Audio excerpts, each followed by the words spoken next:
everyone. I'm SteF, and that's Lisa, and we're part of our own speaker series today. Yeah, because we're going to give you a little rundown on our PD school spring break 2022.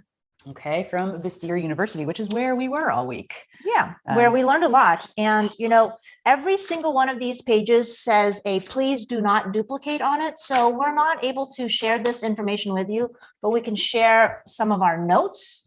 And please keep in mind that we are not naturopathic physicians. We are not trained in any of these things. We were there to learn, and this is what we took our notes on. Yeah. So that's what our topic is. And we may not be able to answer any or all of your questions, in which case we would refer you to a professional that would be able to answer.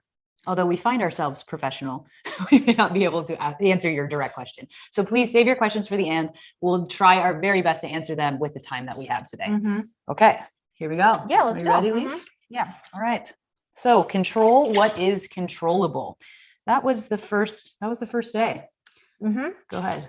Basically, and why were people there? There were, you know, quite a number of people with Parkinson's there, and there were some partners as well, and then a lot of staff. And the whole purpose of this is at Bastyr University in Seattle, and it's a naturopathic school, and they train naturopathic physicians, which are ND. So it's kind of like medical school, but with a naturopathic focus on it. And Dr. Lori Mishley is the head of this school, of this particular PD school. And so a lot of this is based off of her work and her research. And what she does is look at what are people with Parkinson's who are doing the best doing. She calls it the positive deviance. So she wants to look at, hey, of the thousands of people that we have surveyed and looked at and tested, what are the people that are doing best doing? And hey, I want to know what they're doing so that we can apply that to some of these other people potentially. And basically the main thing that they all have in common for the positive deviance is they had a plant-based diet, which is what we ate for like the whole time, mostly plant-based, lots of exercise. Yay for you for joining us in class all the time. And we were in charge of the high intensity exercise class. That's why we were there. Social health, so feeling connected. Thank goodness our name is PD Connect. And financial health. A lot of people had financial health, and a lot of people were taking supplements. So, okay, training pretty hard. All right. So let's see here. Yeah, of those people, right? So it's about defining the package. So learning, being educated, being told and understanding what things can help you.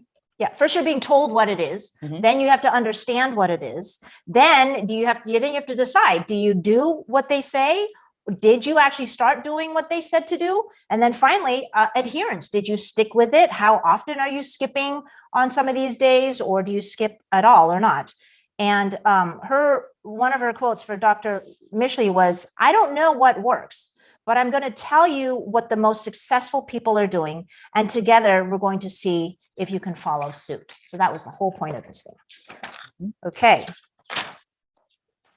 The changing paradigm of Parkinson's. Everyone used to think that this was a brain disease. It's all about the alpha-synuclein making clumps in the brain. Well, things are changing nowadays, and they're starting to think that it starts in the gut. And there's actually a molecular mechanism involved. So there are all kinds of ways now that things can go wrong in the system that could lead to Parkinson's. And they don't know exactly where this happens or if it's a combination of all these mechanisms, but oxidative stress is one of them. The aggregation of the alpha-synuclein, which is that clumping of those proteins, that's another one. Mitochondrial dysfunction. Do your cells all of a sudden kind of like poo-poo, poo-poo, and there's some dysfunction and they have no more energy? Or is there inflammation? Inflammation is kind of the root cause of all illness. So that's another area where any of these things could happen and manifest into potentially Parkinson's. Something I found really interesting, and we kind of know this, but there's more neurons in your gut than there are in your brain. And so it's 100 times, there's 100 times more DNA that's housed in your colon due to bacteria that lives there. And what you eat can increase, as we know, the diagnosis of Parkinson's. And so that was something that was really, we hear about this all the time, but to hear 100 times more, that's right. Because if it starts in your gut, then what you eat absolutely will affect your gut. And if inflammation in your gut is part of why there may be inflammation in your brain, then we want to cut down on what is causing inflammation in your gut. Yes. Anyway, those different things, the oxidative stress, the mitochondrial dysfunction, the inflammation, those are all different areas that potentially could be addressed, like reduce the inflammation, reduce the oxidative stress, and so on and so on. Right. Change the microbiome if you can. Next is personalizing medicine. This is obviously very specific to each person that was at PD school, and each person gets their own clinician and they do labs on them. And we find that very interesting. We are not going to talk to you about supplements because that would be very specific to you and what your neurologist or anyone else who's working with you would say. But we can say a couple of things about the benefits. Well, and when it comes to personalized medicine, a lot of research has to do with statistics. And so if your results follow within what they call a standard deviation or 2 standard deviations of what everybody else is doing, then it's considered, oh, okay, that's good. But what if you're outside of that? You may not be the right person to get what everybody else is getting if you're way outside the norm, right? So that's where the personalized medicine comes in. And it's really very, very different for everyone. And so things that are, let's say, generic that everyone with a PD diagnosis could possibly do, or maybe should do, is this is based on the general evidence, is that they should exercise, eat plants, and have lots of friends. That's right? Pretty great. But then if you, that's like the generic thing. But generic. If we personalize it, then they would do testing and see, do you have a lot of lab results that are really off? Do you want to do genetic testing? Where does that play into effects? And some people don't want to do genetic testing. So that's really up to you. Or do you have other medical conditions that also play into what, what the progress of your PD is doing or not doing? So many, many different ways to look at it. And personalized medicine is probably like a really kind of the future. But also exercise is the answer. Exercise helps every single one of those things that you mentioned. The social health, eating plants. Now, don't eat plants and exercise at the same time. That's not what we're saying. Right. But exercise can help all of these things. Right. So there's this one slide that says, how do you measure benefit? Well, improved symptoms. If you're taking medication, that can help your symptoms. Exercise helps with symptoms. Meditation can help with symptoms. What about improved perception of wellness? Exercise again, maybe some different herbs or other supplements. What about slowing or stopping the progression of the disease? Exercise again. Vegetables. And then last one, supports neuroplasticity. I'm not going to say it again. Yeah. Okay. Exercise. Yeah. Say it again. All right. Now, the next is about the self-accepting mindset. And we're actually going to have the gentleman that was the speaker on our speaker series. He's a psychologist and he himself has Parkinson's, and we're going to let him explain more about what is shame and what is shame and guilt, and shame versus guilt and embarrassment and culture and adaptations. A lot of people have a hard time telling others, friends, family, coworkers that they have PD because of these things that are holding them back. And so his title of the talk was called Unbreakable, the Self-Accepting Mindset. So like, are you okay with this Parkinson's diagnosis? And once you are okay, how can you then move forward to share how you're doing with it? Absolutely. Yeah, he did. And it was a really fascinating, and I don't even want to try to explain unless you have something. Nope. Oh, the next part, exercise. What kind and how much? I mean, we basically should have just had pictures of ourselves and you guys exercising in class. Right. So, but we do have some success stories that we've all seen, that SteF and I personally have seen, and that is, exercise improves. We've seen many people improve their mobility and improve their quality of life. We've also seen exercise maintain, right? You maintain those improvements over time. And that is considered potentially maybe a slowing the progression of the disease, because if they say the slope is going to be like this and somehow you intervene with exercise and now all of a sudden your slope is flat, that's maintaining is good year after year. If you maintain, that is great. Treat, we use exercise to treat symptoms, right? And then we help someone recover faster after an injury. That's what we, as me as a physical therapist and SteF as a trainer, work on. Absolutely. I have a lot. One other thing too, in terms of exercise, there was a guy, I don't know if you guys know this person, his name is John Ball, and he is a marathoner and he has Parkinson's, and he has been running and running and running. And so again, this idea that, oh, you get diagnosed with Parkinson's and you're going to just go downhill and downhill. He's now in his 70s and he is still running marathons. And he's had Parkinson's for, I need my glasses for this, diagnosed at 39. Wow. Yeah. And now he's, I think, 77, and he's done 25 solo marathons, if not more. So Parkinson's is something that he lives with, but it doesn't necessarily define him. Okay, what else? What did you want to say about exercise? Oh, well, I had a lot to say, so I'm going to limit myself, but all signs are pointing to exercise. You know, we talk about, sometimes it gets confusing because we talk about exercising for 2 to 3 hours a day, but also we talk about intensity, moderate to vigorous. And what's the difference? Moderate to vigorous, we want to, you know, per week, we want to be working 240 minutes. But what does that mean for every day? For every day, we still want to exercise 2 to 3 hours a day, but how much can you make that high intensity in that day? And that's kind of where people get confused. We still want to work on high intensity, but not all 3 of those hours need to be high intensity. A little high intensity every day will go a long way. And that's why we love to do those cardio snacks to get you a little bit jump started on that. And so yes, 2 to 3 hours is the goal, and intensity minutes for moderate to vigorous. So getting that heart rate up is 240 minutes per week. Okay. Right. And then another question is, how much should I exercise? So this comes straight out of Dr. Mishley's work on exercise with her Pro-PD scale, this questionnaire that she asks. And the people that are exercising 7 days a week, so let's say you get this score and it's like the average score is 1,000, and you want the lower number. For the people that are exercising 7 days a week, their score goes down by like 245 points. Yes. For someone that's not exercising, their score isn't really going down. It's staying at 1,000. But the people that are exercising 7 days a week, it goes down 245. For those that are exercising 6, it goes down 230. For 5 days a week, it's 200. For 4, it's 172. For 3, it's 146. So what that means is if you're not exercising at least 3 days a week, it doesn't even count. And that's sad, right? Because some of us have to find a lot of that time.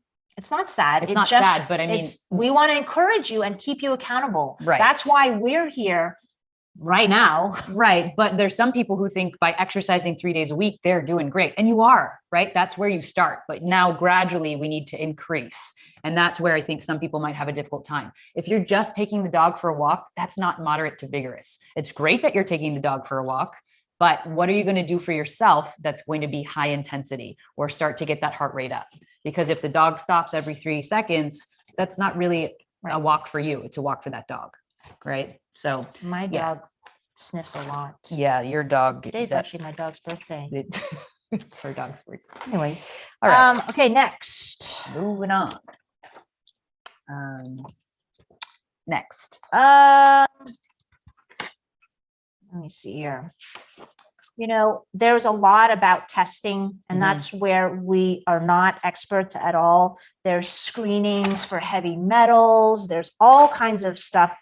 There are screenings for essential minerals, all kinds of stuff here. Screening for inflammation in the body. I mean, I think it was very interesting to me. I mean, I want to go get tested on some of these just out of curiosity. Absolutely. To see, you know, where are my levels at in terms of inflammation in my body, or how's my vitamin D or my B12. We're both vegan, so we don't actually get a lot of B12 in our diet. So that is something that we may want to look at, right? Cholesterol, a lot of people get tested, their cholesterol tested anyways. But anyways, okay, so we're going to keep going through here. So next we have intestinal health, the tube that runs through you. Okay. So, you know, they went over the basics. Go ahead. I have something in my notes here that says, chew your food. Yeah, it says actually chew your food 30 times. Nope. Busted. I also sometimes stand and eat. I was raised in a restaurant. I used to wake up there. I mean, it's hard to eat your food and either A, someone not eat the rest of it, or B, have them throw it away while you're doing something else. Right. So why do you need to chew your food? A lot of people with Parkinson's maybe have slower gut motility, which is the slowness of the food passing, you know, through you, all the way through you.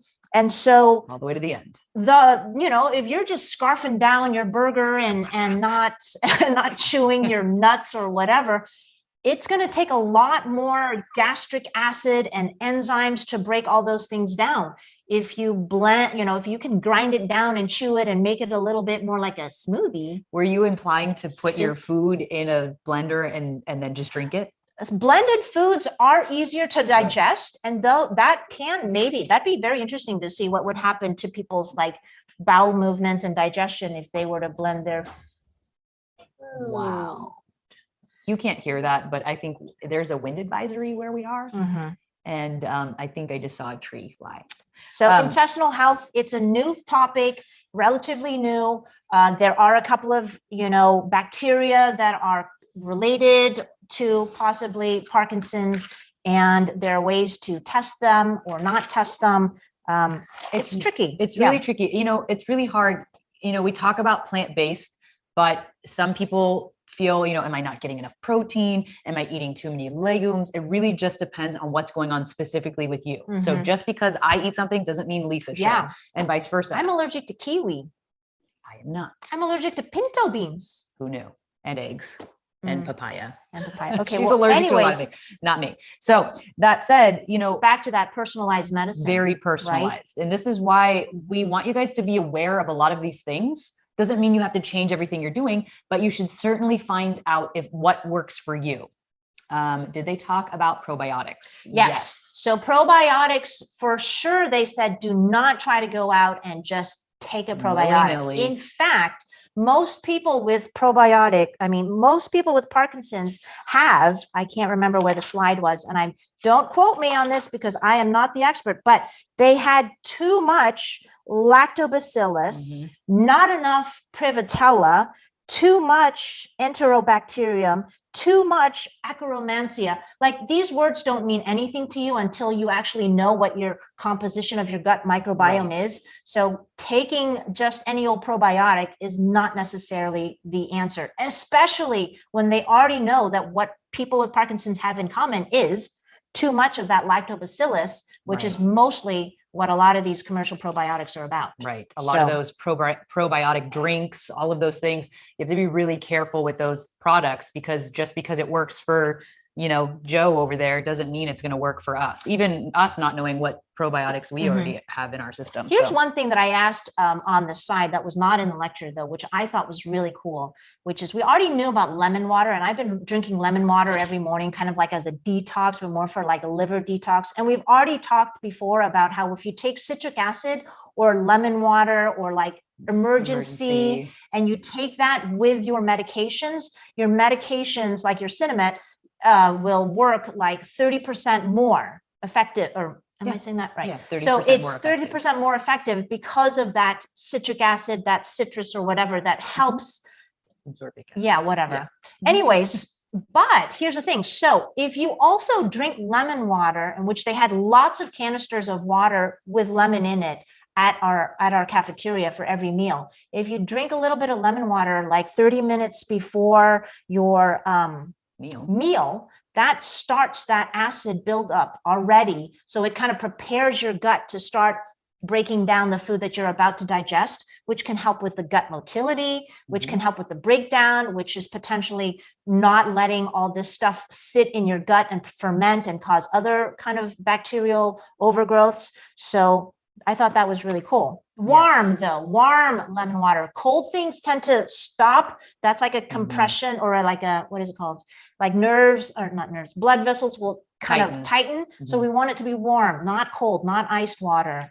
Yes, it's always best to drink lukewarm or warm water versus drinking ice water, even on those hot summer days. Yeah, before your meals, not like with your meal exactly, but like get that gut ready with a, you know, a lemon water kind of a thing. Also based on digestion, you know, the mouth is not the first place digestion starts. When you smell your food, and some of us have a lack of smell, but when you look at your food, you smell your food, read the menu, when the digestion process starts. When you look at the menu and you're salivating. Peanut butter mocha, you're just like ready to have that peanut butter mocha. That sounds delightful. Okay. Gluten-free. Oh my goodness. Everything gluten-free. Yeah. All right. We know this is a lot of information. This is being recorded currently. So if you have any questions, you may absolutely ask them and we will try to answer. There is a section on diet and strategic management. Colorful foods, eat the colors. You've probably heard it 1,000 times, eat the rainbow, right? There's a lot about the phytochemicals. Phytochemicals are basically what make up the plants. And if you look at them from an organic chemistry point of view, they look like medicine. Plants can be like medicine in that regard. And they probably have been for like thousands of years, right? Right. Also, I wanted to say, you know, we call it a diet. You know, it's not a diet. We're not doing a crash diet. We're not going to try it for 2 weeks and think, oh, this is terrible, I'm not going to do this again. This is truly a lifestyle change. There's a lot of people out there who want to eat true ice cream every night and drink wine every night. If that is your plan, that's your plan. But it may be that if you're going to eat something that's maybe not dairy based and you could still have a little bit of wine, but that's something that you have to be okay changing. You can't force everyone else around you to do that also. And that's something that you really have to be okay with doing. This is for you. It's not for anyone else. So it's a lifestyle change, and just doing it for a week is not going to, it's not going to change overnight. Here are some general rules. Food gives us pleasure. So eat what you need to eat to be happy. Food also nourishes us. So the rest of the time, eat what you need to be healthy. Right. So absolutely, it's somebody's birthday. Yeah, it's my dog's birthday. I'm going to eat the cake. But I'm not going to eat his cake because his cake is made out of dog food. Yeah. But anyway, here are some other general rules. Eat more whole, unprocessed plant foods, including fruits, vegetables, mushrooms, nuts, seeds, beans, legumes, whole grains, teas, and spices. Absolutely. Yeah. Avoid highly processed foods as much as possible. The more variety and color in your diet, the better. Okay. Yeah, we like that. It's not rocket science. Right. And if there's something that you love, that's great, but don't just only eat that, right? So if there is a plant-based product that you thought, this is delicious, I'm going to eat this for all of my meals today and tomorrow and the next day and the next day. That's why we're talking about variety. You want a lot of color. That's what Lisa already said, but change it up. There was another talk that I listened to where they talked about looking at different people's diets and guts, whether they were on a ketogenic diet, a high fiber diet, a sugar-free diet, a carnivore diet. What they noticed was that the people that ate 30 different plant-based foods per week had the best microbiome diversity. So it doesn't necessarily matter exactly if you eat fish or you don't, or you're eating meat or you're not, you're vegan or you're not. Try for that 30 different plant-based foods. And that includes stuff like nuts, right? Or oils, olive oil, you know, avocados, avocado oil, that kind of stuff, milk, almond milk, soy milk, any of those things. So like what you're saying is pistachio almond milk ice cream counts as 2 plant-based foods already? It does. It's possible. So you can still eat ice cream. It's just not made of dairy. Yeah. One other thing that was kind of a neat trick is that, you know, how many of us drink water, plain water? And there was a suggestion, you know, maybe not just drink plain water, make it healthier, turn it into tea, like white tea or herbal tea or rooibos. Easy for you to say. Rooibos. But they did mention, you know, for those of us who love coffee, coffee and alcohol are diuretics. So those go straight through you. So I'm going to drink a cup of coffee and I might have to pee 2 times before I leave. So coffee and alcohol make you go to the restroom. So then if you don't want to just drink plain water, maybe add a little bit of emergency to it, just like you were saying, or mineral water. Those things anything with electrolytes stays in you longer. So if you're worried about incontinence or going pee too many times in the day, drink things with more minerals and more electrolytes. Those will stay in you longer. Okay. Going back to somebody that asked about, taking probiotics, they didn't necessarily say, okay, go out and take a probiotic, but they did say, help out your gut microbiome by eating certain naturally fermented things like sauerkraut and pickles, kimchi, stuff like that. You can overdo it. Some people are like, oh, I gotta boost up my microbiome. I'm gonna drink a 12-pack of kombucha every day. No. Don't do it. You can overdo it. You can absolutely overdo it. We've talked about organic food before. Pesticides, that's one of the things that the ending Parkinson's disease people are really advocating about, is ending the use of pesticides in our food. So trying to eat organic. There's the environmental working group, EWG.org, that gives us that list of the clean 15 and the dirty dozen. So that changes every year, but keep that in mind. Keep those things in mind. Yep. All right. So where are we on here? These are all the supplements that we're not going to go into. There was something that I really liked that Dr. Mishley said. Supplements, if you get labs and they suggest you be on certain supplements, there are plenty of supplements that you wouldn't have to take if you ate properly. If you make sure that you're eating all your vegetables, different types of vegetables, fruits, and some of you may not ever need to be on some of those supplements because you're getting all of them from what you're eating and your daily activities by being outside, that vitamin D, soaking in that sun. There's a lot of supplements you wouldn't have to take if you eat properly. The next chapter is mind and body, using cognition and exercise to improve balance. This is about dual tasking. This is what we do in class almost all the time. And I was really surprised because we did a little bit of a demo and many people had not been exposed to this kind of training before. It's true. I don't know, maybe they're just into walking or yoga, or they go to Rocksteady. Which are all great things. I don't know, but they just weren't familiar with some of the things that we do in class all the time. And now, why is it important? Because brain, we talk about this all the time, right? The more challenge you put on the brain, the more cognitive load. Balance is about quality of life. I blanked out for a second here.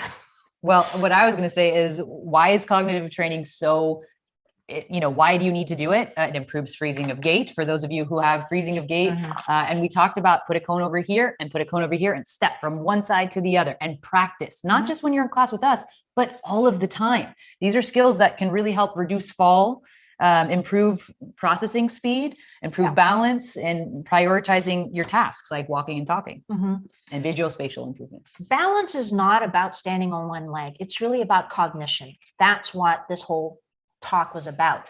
And I've said this before, we have people that have really good balance and can stand on one leg for a minute, no problem, but they make poor decisions because they're not cognitively paying attention to certain things. That could be me. And we have the opposite. We have other people who have really bad balance and, trip or fall, and they have trouble lifting their leg, but they have really good cognitive awareness and they make good really decisions, so they don't fall. Yes. So at the end of the day, balance is about cognition. Yes. Okay. Like that. Speaking, this guy, he was a speech therapist and he also had Parkinson's. He did mention that, if you are in a speaking engagement or you're having trouble speaking, sip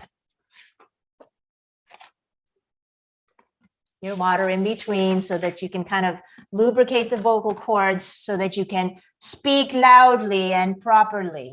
It's a sip, not a gulp, just a sip. Because sometimes when we gulp our water, it goes down the wrong tube, especially if we put our head all the way back, could go down the wrong tube. And then you start this coughing fit and you don't know what to do. And then you start panicking. So you really want to take a tiny sip. It's hard for us to do, especially if we're very thirsty. So try to keep water with you all the time. Right. Then there was a lot of talk about medication management, which we're not skilled or qualified to really talk about. But, you know, there are some different new therapies that are coming up. You guys already know about stuff like an inhaled version as a rescue medicine. You can now have an inhaled dopamine.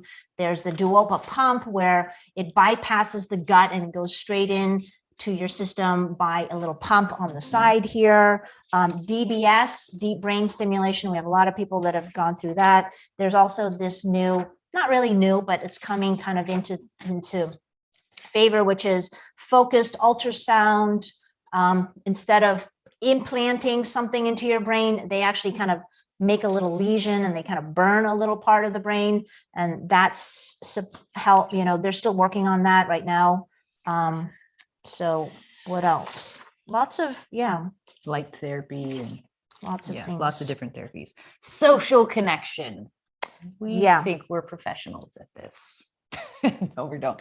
But social health is another nourishment. It is something that you need. It is essential to life. Nourishment is not just food. It is things that you need from the outside to survive and thrive.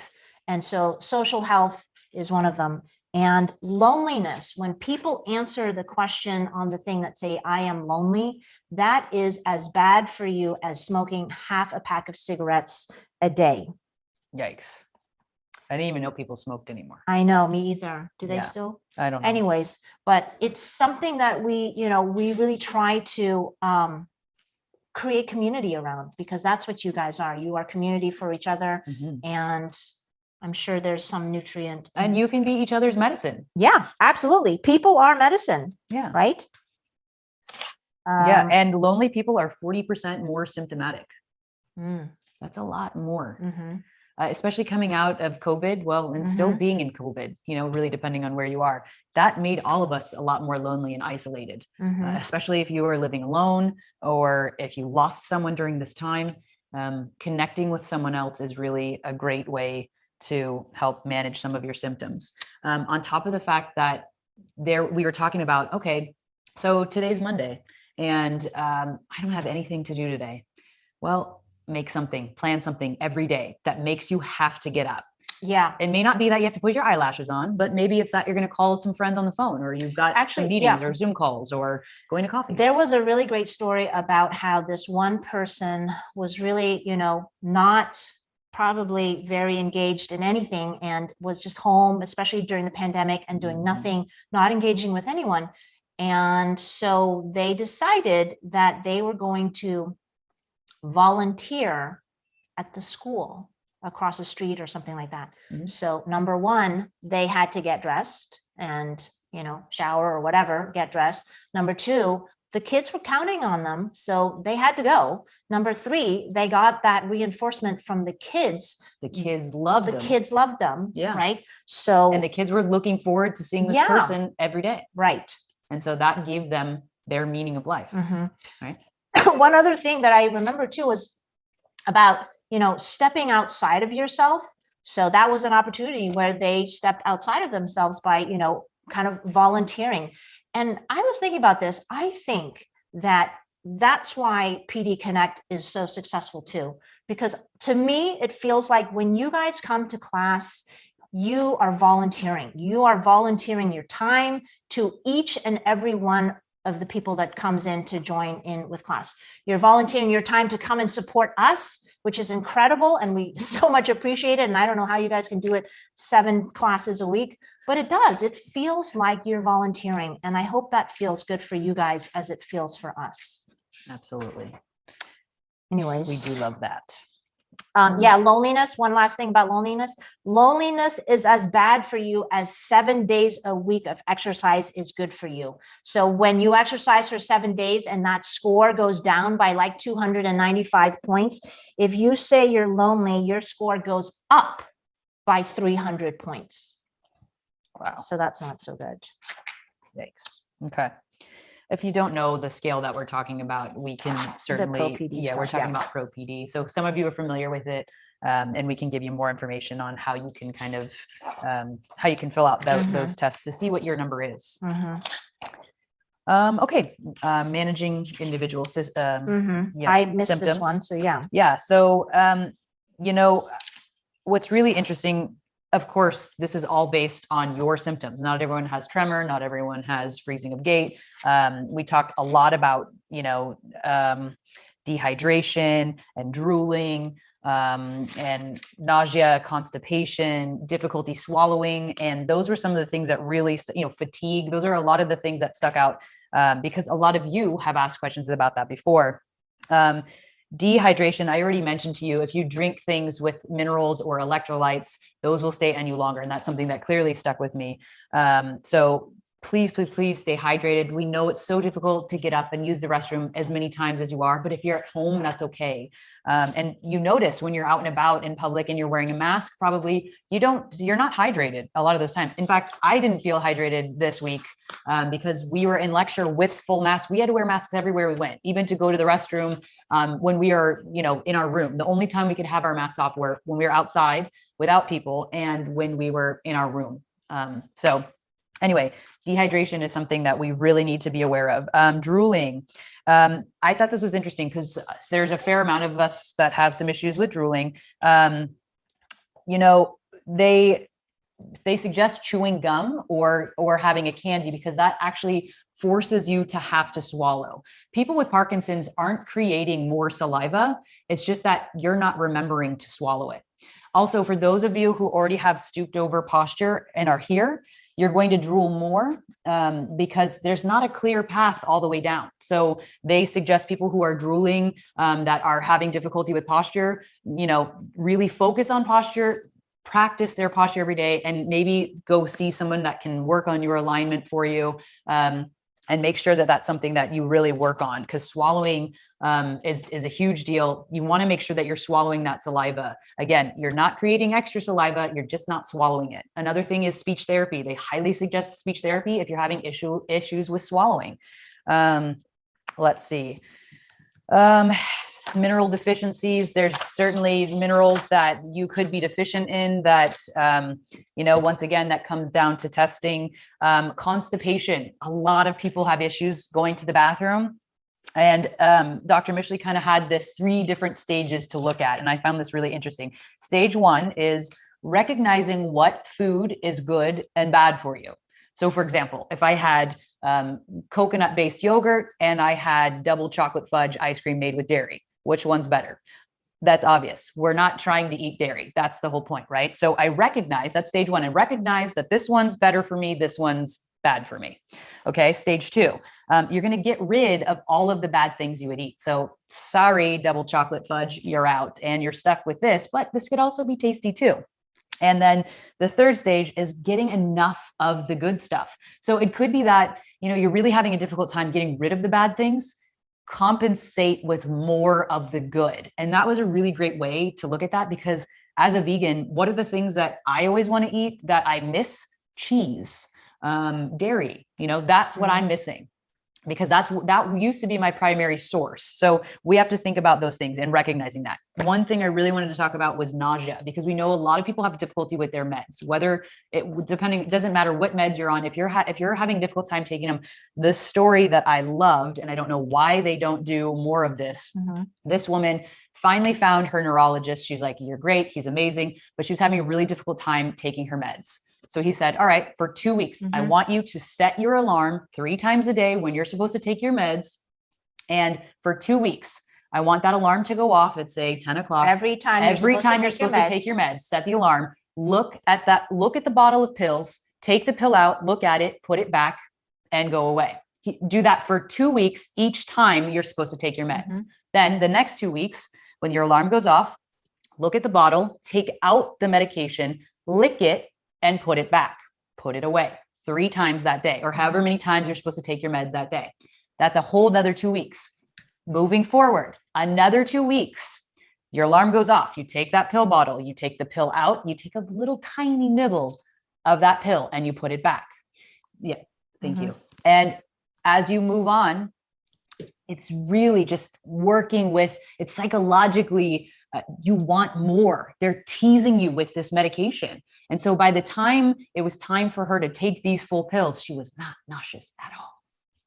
That is incredible. So if you're someone who's struggling with that, that was my favorite story. I mean, That's probably not, but it was one of the more interesting. memorable and interesting stories. And if that could work for any of you, that could, I hope it does.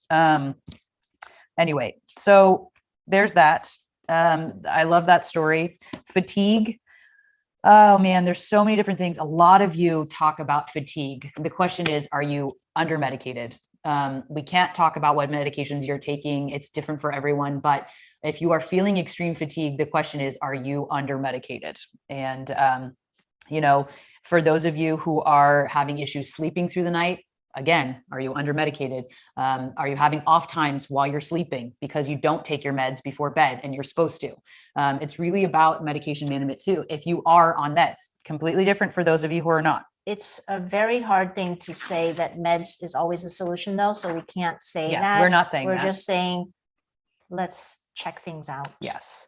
And then they did talk a lot about visual hallucinations and delusions, and really what the difference, training your brain using programs like Brain HQ, you know, which is an app that do little games that train your brain. You know, the leaf will be pointing this way, but it's moving this way, and you have to target the leaf. You know, there's different games out there that they really want people to start playing. It doesn't have to be that particular app, but if you can find brain games, that's something in your pastime you can work on. Yeah, Lise. Going back to that fatigue, one of the things that we talked about too was posture. And if you're kind of in this typical kind of slouched posture, which is what we're doing right now, you're not giving yourself the opportunity to take a deep diaphragmatic breath. And so that could also be part of the fatigue, because you're really not allowing yourself to get into this kind of a relaxed state, which takes me to the next segue, which is crossing your legs. And taking deep breaths. Yes. You can feel, we did an experiment where if you cross your legs and you try to take a deep breath, it's really hard. If you are crossing your legs now, see if you can uncross your legs and take a deep breath and see if you can get that belly breath, not the chest, but see, I already have trouble. I'm already chest breathing versus belly breathing. Right. Anyway, so this kind of goes into, you know, another topic, which was about heart rate variability and the sympathetic and parasympathetic nervous system. And this is something that we haven't really talked about before, but something I think is really important and something that I hope we can incorporate more of, this getting into the parasympathetic system, getting that vagus nerve to kind of figure out how to reset itself. And I think we're going to start incorporating some stuff into our classes just to kind of reset. Will you explain parasympathetic briefly? Well, so parasympathetic is actually relaxing, the resting and digestion and digesting, easy for me to say. And the sympathetic is that fight or flight, right? You're always on the go. You're anxious. You're thinking about something. And they had a really good formula. They called it 8, 8, and 8.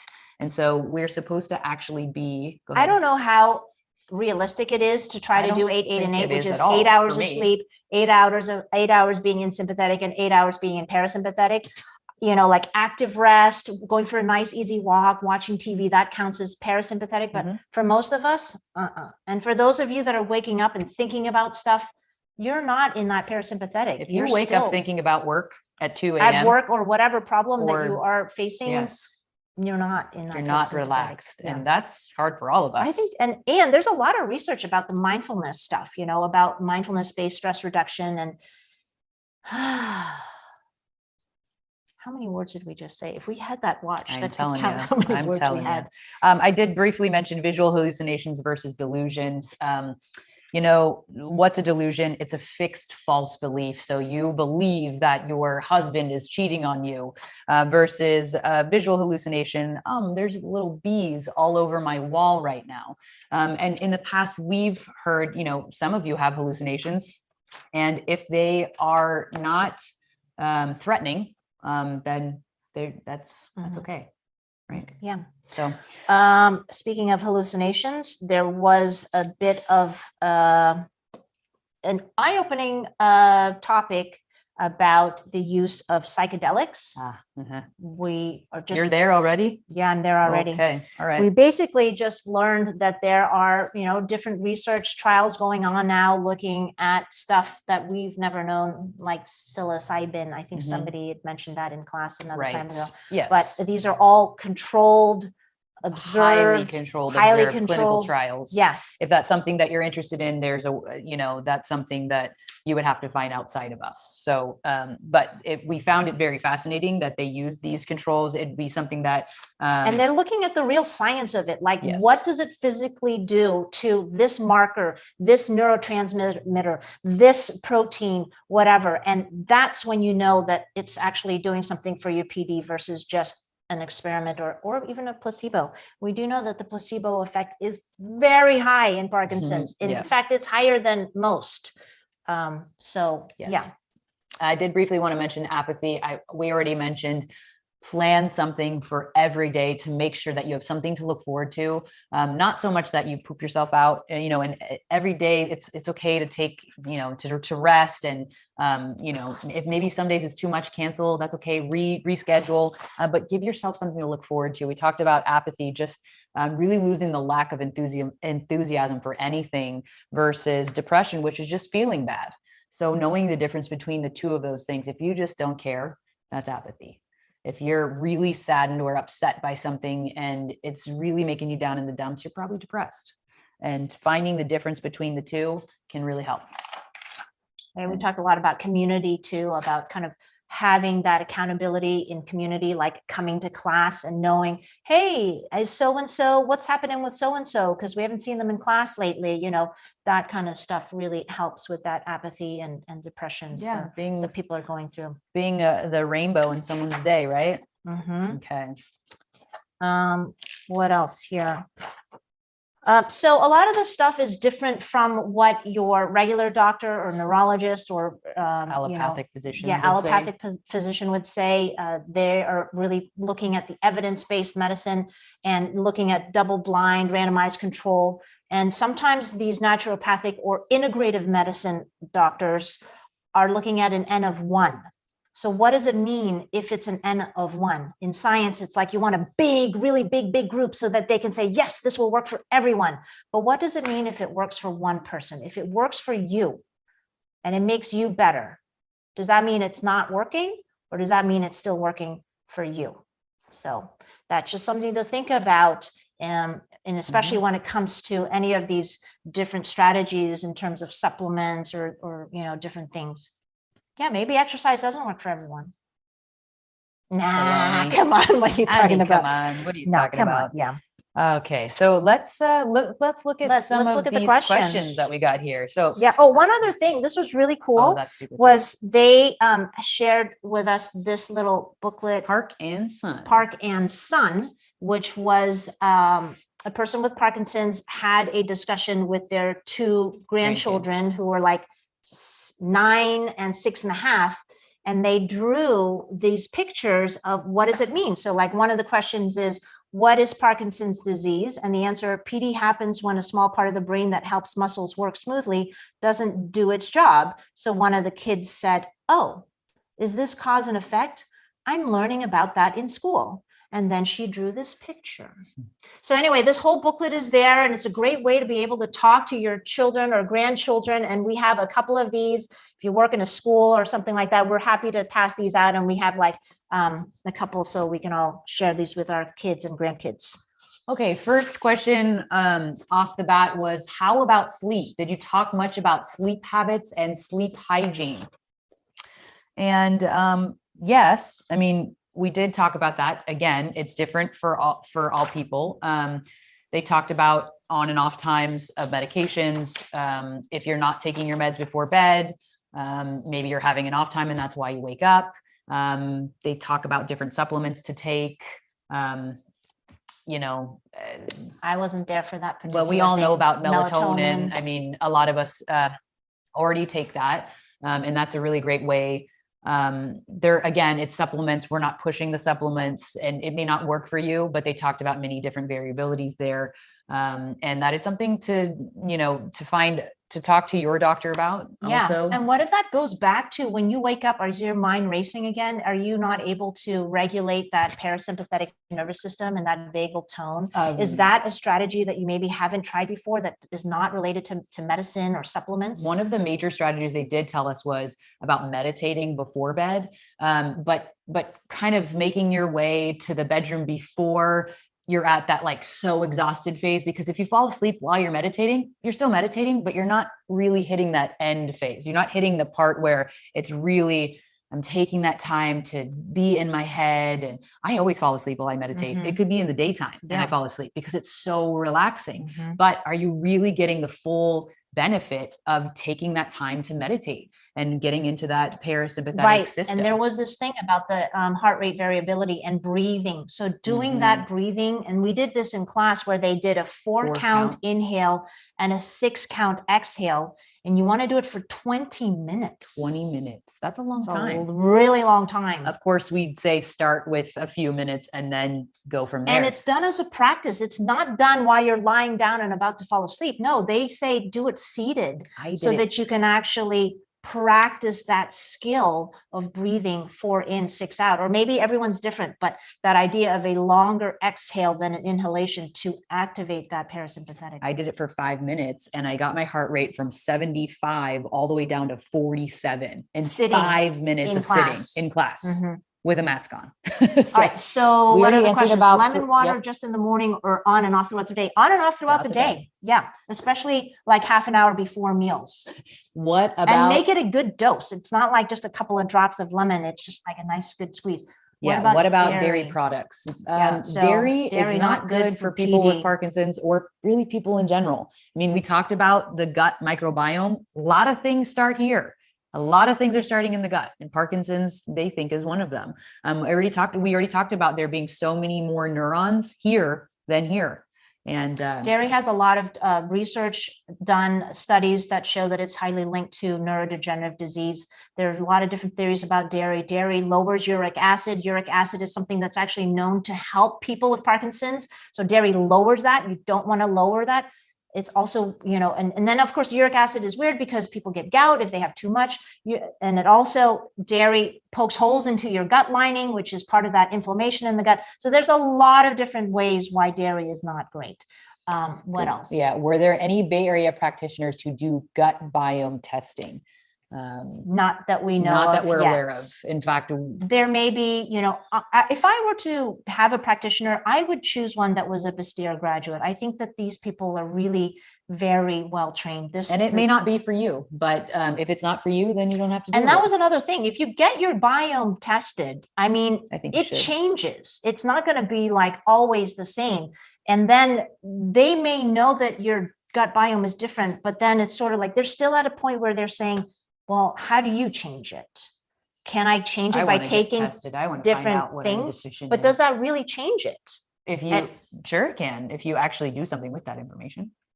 You don't know. We don't know. What we know is that people with PD, what we know is that they have too much lactobacillus, not enough Prevotella. That's what we know. Right. So it's not always cause and effect. Right. I like brown rice with veggies. Is that part of plant-based and not increase your blood sugar? Love brown rice with veggies. Yes, that's great. We love brown rice and veggies, but change up your veggies sometimes. Is there a lot of color in it, or is it all green and brown? Is there a little orange in there? Is it a little bit red? Make sure a lot of these veggies are pretty well cooked. Raw veggies are great, but sometimes difficult for people to digest. So we're not saying you can't eat raw carrots and celery. Absolutely, you can. We're not nutritionists. We're not dietitians. No. We're not making suggestions about anything. Right. Okay. All right. I heard prebiotics are quite beneficial. Some of the best prebiotics are avocado, oats, banana, onions, leeks, artichoke. Yes, prebiotics are great. I also heard that the danger of using probiotics with an unhealthy gut is like adding plants in a garden full of weeds. What? That's interesting. Yeah. Yes. Again, so we don't know. Really, and there's so many different things in our gut that it's hard to tell what is really, what happens if you put this one new thing in there or not. Anyways, can I please have the Lumosity? Lumosity, the brain game workout. There are people that suggest that one. There's not as evidence-based, and also it doesn't penalize you. You get better at a game, but it doesn't penalize you, which Brain HQ does. Because if you make a mistake, your thing goes lower and lower, and then you have to try to fix it. Work up to fixing that number. Yeah, which is a different type of feedback that they really want to increase, your speed at that game, and they want you to get better instead of just saying, okay, you can keep going on, because even though you got it wrong, you can still go on. And that's why Brain HQ is highly recommended. If you do eat fish, you're looking for fish high in omega-3s. Yes, that's part of the reason why we do like to eat the fish. And we want to eat these small fish with low mercury levels. Right. So what about THC and CBD for sleep? Yes, there was a venture out to the cannabis store. So there are 5 cannabinoids: THC, CBD, CBG, CBN was more for sleep.